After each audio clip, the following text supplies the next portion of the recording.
S'il vous plaît, avant de commencer à écouter cette belle histoire, abonnez-vous à ma chaîne, appuyez sur le bouton « J'aime » et laissez-moi un commentaire. Faible 1. L'expression « ne jamais éclipser le maître » est souvent attribuée au philosophe italien de la Renaissance Niccolò Machiavel, bien qu'elle ait été largement adoptée et référencée dans divers contextes.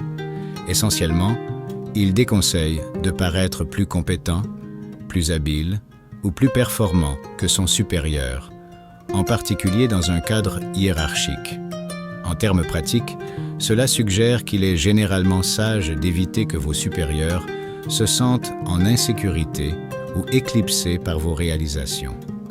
Au lieu de cela, il est souvent préférable de faire preuve de respect, de déférence et d'appréciation pour leur autorité et leur expertise, tout en excellant dans votre propre rôle. Cependant, il convient de noter qu'adhérer aveuglément à ce principe peut s'avérer limitant. Il est important d'équilibrer le respect de l'autorité avec la recherche de l'épanouissement personnel et de l'excellence. Dans un environnement professionnel sain, les supérieurs doivent encourager et soutenir le développement et la réussite de leurs subordonnés plutôt que de se sentir menacés. Le dicton « Ne faites jamais trop confiance à vos amis, apprenez à vous servir de vos ennemis » est souvent attribué à Robert Greene, un auteur américain connu pour ses livres sur la dynamique et la stratégie du pouvoir, notamment les 48 lois du pouvoir. Essentiellement, ce dicton recommande la prudence lorsqu'il s'agit de faire entièrement confiance à des amis, car ils n'ont pas toujours à cœur votre meilleur intérêt. Cela suggère d'être conscient du potentiel de trahison ou de manipulation de la part de vos proches.